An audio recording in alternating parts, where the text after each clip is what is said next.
Ustaz, ada soalan dekat Facebook. Ustaz, ada sahabat kita bertanya. Ada Facebook Din Ahmad bertanya, Ustaz, nak tanya macam mana kedudukan rumah pusaka, Ustaz, selepas pembahagian harta pusaka tanah? Jika rumah terletak atas tanah seorang ahli waris, adakah hak semua waris tersebut? Bagaimana, Ustaz? Kadang-kadang berlaku satu keadaan pemilik tanah orang lain, pemilik aset ataupun property orang lain. Pemilik tanah orang lain, pemilik property orang lain. Boleh berlaku seperti itu? Boleh. Boleh.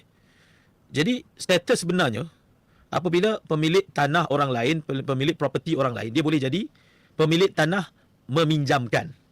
Meminjamkan supaya digunakan tanahnya bagi didirikan property. Boleh berlaku keadaan seperti itu. Ataupun pemilik tanah menyewakan tanahnya supaya didirikan property di atasnya pun boleh berlaku seperti itu. Saya rasa dalam keadaan rumah pusaka mungkin berlaku yang jenis yang pertama.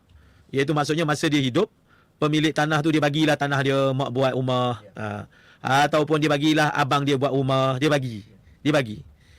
Kalaulah selepas berlakunya kematian tadi, dia masih lagi mengekalkan status tanah itu sebagai dia memberi guna, i'arah, dia bagi pinjam, maka tidak ada apa-apa bayaran yang dia berhak dapat atas penggunaan tanah tadi. Dan manakala bangunan yang ada di atas tanah itu kekal dibahagikan mengikut faraid, dan dia termasuk ahli waris.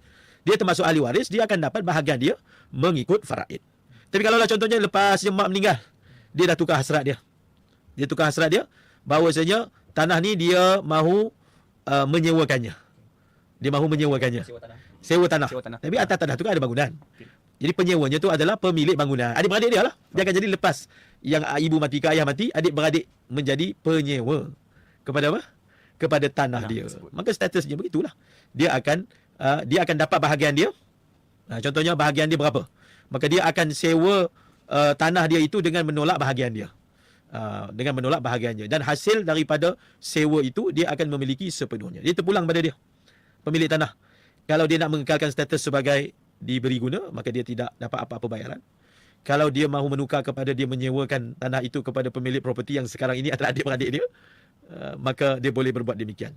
Terpulanglah mengikut budi bicara dia, yang mana satu yang bagi dia lebih sesuai. Dia ada pilihan untuk berbuat demikian. Saya, insya-Allah jelas, Ustaz.